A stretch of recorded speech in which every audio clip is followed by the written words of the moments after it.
introduce our next, not next, first speaker, Saša Avramović.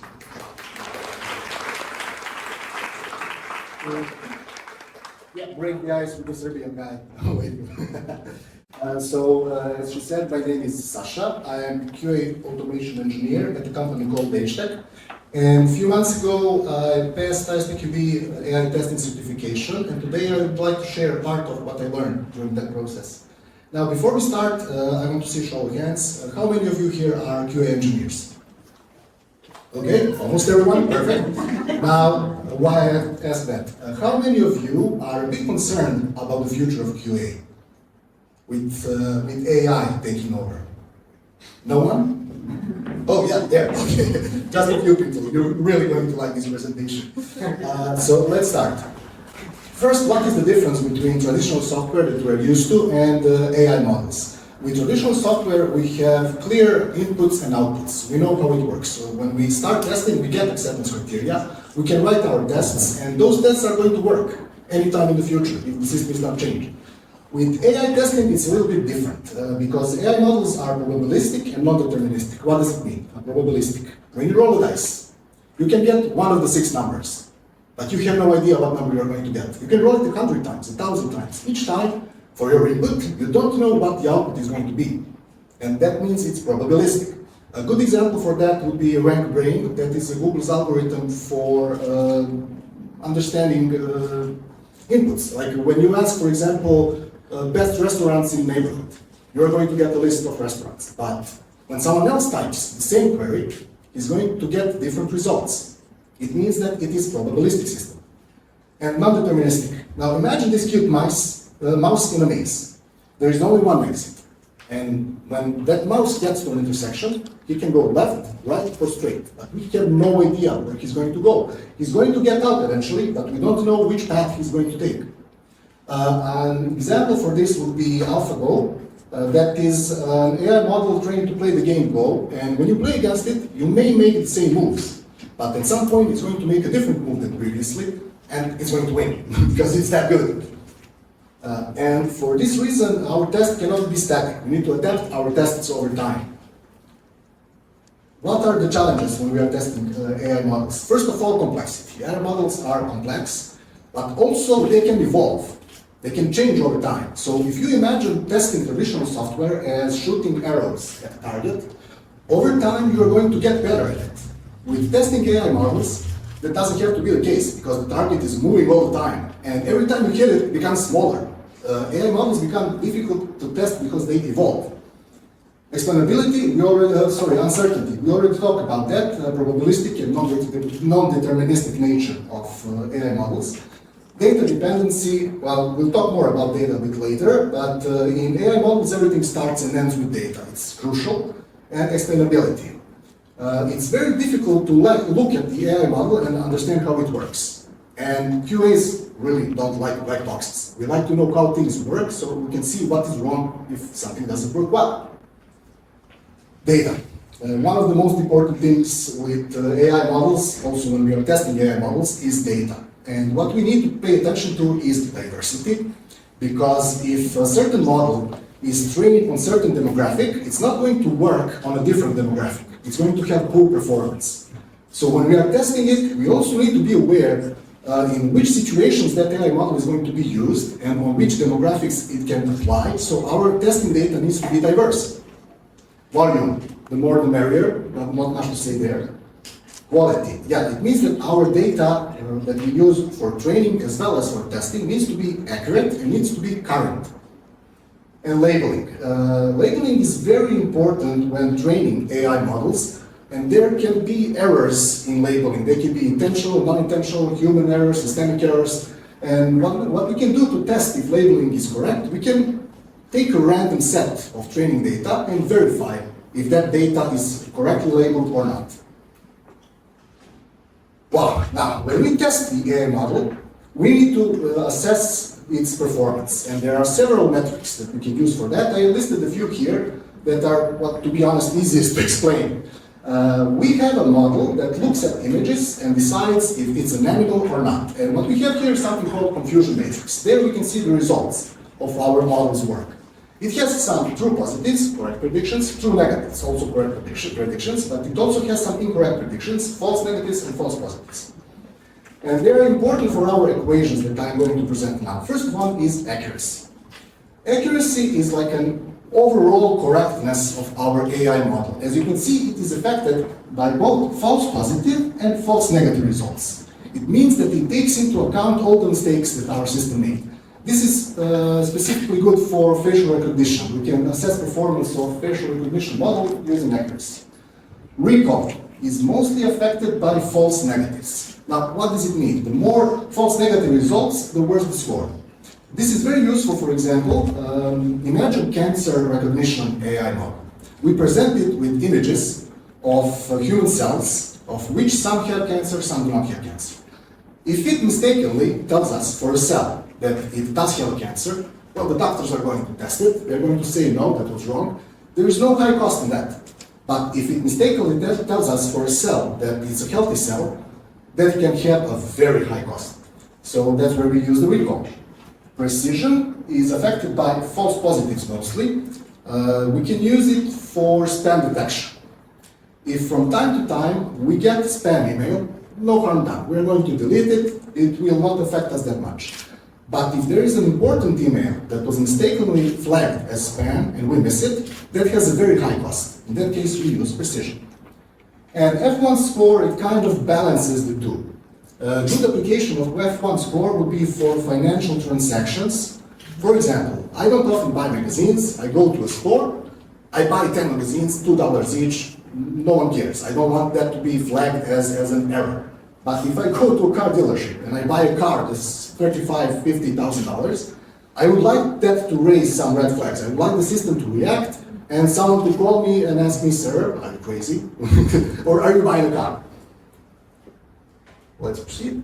Okay. Now, something that can happen from time to time is that our AI model does not change, but the performance starts to drop. That happens because of something called concept drift. That is change in real-life data compared to data that was used for training. And it happens if the model is not updated over time. For example, you work at a company that uses facial recognition software to let you in the building. You work there for 10 years. After 10 years, unfortunately, well, your face is going to change a little bit. The model was not updated. It doesn't recognize you anymore. Also, e-commerce purchase recommendation system does not know if the fashion changes over time. So if it's not updated, performance is going to drop. And the coronavirus, why did I put it there? Because sometimes some extreme events can cause real-life data to change compared to the training data. When coronavirus happened, we were all basically locked up at our homes, but we would still get recommendations for travel destination, annoying us day after day. Because the systems that recommended us travel destinations did not know that coronavirus happened. And how do we detect it? First of all, by monitoring performance. If performance drops, it can mean that concept drift happened and there is a need to update or replace our AI model. And statistical test, that is a bit more complex, that is comparing current data to data that was used to train our model. Now, this is a great topic. I would like to have a whole day to talk about this. Wow, why did that middle title move? I don't like it. That's bad. But we don't have that much time, so I'm going to just mention 3 types of biases. Algorithmic bias, sample bias, and inappropriate bias. First one, algorithmic bias, happens during training of our model. From the data, it creates some connections, some algorithms that shouldn't really be there. For example, if we are training this robot to serve coffee, and in training data, we had a point that says, what is the color of the shirt of the customer? First of all, it shouldn't be there, but for some reason it got there during training. And completely random. Most people who buy expensive coffee wear red shirts. From that, our system creates connection. Red shirt buys expensive coffee. Okay, I want to maximize profit. I'm going to sell coffee only to people in red shirts. And that is called algorithmic bias. Sample bias happens when the system was trained on certain demographic, but it is used on a wider group of demographic. For example, here we have, what is it called, treadmill. Yeah. that uses AI recommendation system for a training schedule. And it was trained using data from the people who love to run. And I decided to purchase treadmill. I bring it to my home, turn it on, give me a recommendation. Wow, that doesn't work for me. Why? Because I'm not in part of the demographic that it was trained on. That is called sample bias. Inappropriate bias. There's a lot to say here, but I didn't even want to put a picture of inappropriate bias. I will use an example that happened just a few days ago. You probably saw it. People asking Alexa to tell them if they should vote for a certain presidential candidate. Like, Alexa, should I vote for this orange-headed guy? And Alexa says, I cannot give you my opinion, I don't influence political opinions of people. Okay. Should I vote for this lady? Yes, you should, and here is why. That is inappropriate bias. It means that a system is promoting things it shouldn't be promoting. I don't care if it's there intentionally or by accident, it shouldn't be there. It was QA's job to prevent it from ever getting to production. Now, some things about our system that it should possess to be a good system. Let me see. Check. No. Resilience. Resilience is the ability of our system to return to normal functioning after it was affected in some negative way. It could be partial or complete system failure, or it could be, my favorite, adversarial attacks. I hope I'm pronouncing that well. This is probably the most fun when testing AI models. You try to analyze the model, to see what kind of data it expects, and to trick it, to do something that is going to confuse it by adversarial attack. For example, if someone is testing his self-driving car, you put on a jacket that has a stop sign on the back, and you run in front of the car, just for the fun of it, to mess with it. And there is also something called data poisoning. This can happen during the training process for an AI model. And a very good example was, I don't know if you remember, in 2016, Microsoft wanted to create a chatbot, and he allowed people to train it. It was trained on public chats. It became one of the most racist things that anyone ever created. They had to shut it down immediately. That is data poisoning. And, well, recently, someone got an idea that it would be smart to train AI model using Reddit posts. What a mistake to make. Not a good idea. The results are hilarious. You can Google that. Also, robustness. Robustness is how well our system performs under different conditions. And usually these three are going to be used in combination in our tests, but I would like to explain them individually. Noise injection is when our system is flooded with data that's unnecessary, and it has to recognize which data is relevant for it to work, to give us a proper output. Imagine driving in a car, and you want to play a song, you say, hey, Google, play me a song, and you say which song. And there are kids screaming behind you. And if Google recognizes what you wanted to play, it means that it's good for noise, it's resistant to noise injection. It's a good model. Stress testing, not much to say there, because we also do that for traditional software. We try to push our system to the limits. We give it extreme inputs and see how it reacts, what are the outputs.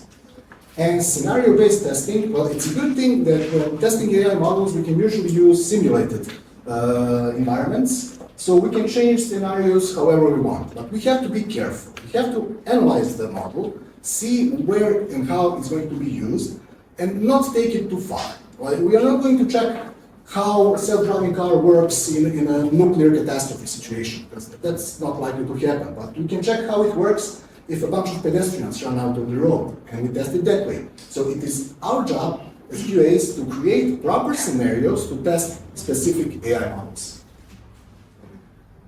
These are very important thing about AI models, and especially recently, people are starting to request that models be more explainable and more understandable. Why? Well, because it is in our nature. Humans don't really trust something they don't understand. And with AI, it's often difficult to understand how it works. And there are two things that are important here. Interpretability, that gives us the answer to how. How does a model work? If you look at the model and you understand how it works, it's interpreted. And explainability gives us the answer to the question, why? Why is this the output to this specific input? And if you can understand that, the system is explainable. Again, with AI models, this is very difficult to achieve because they are complex in nature, and as we said, they evolve over time. But there are ways to make them a bit more explainable. We'll talk about that on the next slide. And then also regulations. Recently, there is a requirement the systems are explainable by regulations, because if you want to bring laws about some system, you have to know how it works. So you can know what kind of laws you need to make about that system. And as QAs, it is important to us to understand how something works so we know how to test it. We know what we can do, we know what can go wrong with that system. As I said, there are ways to increase explainability of a system. There are several methods. This is one of the methods. It's called LIME. Local, interpretable, model-agnostic explanations. Let's go word by word. Local, that means that we're going to take just a part of our complex system and just a part of data.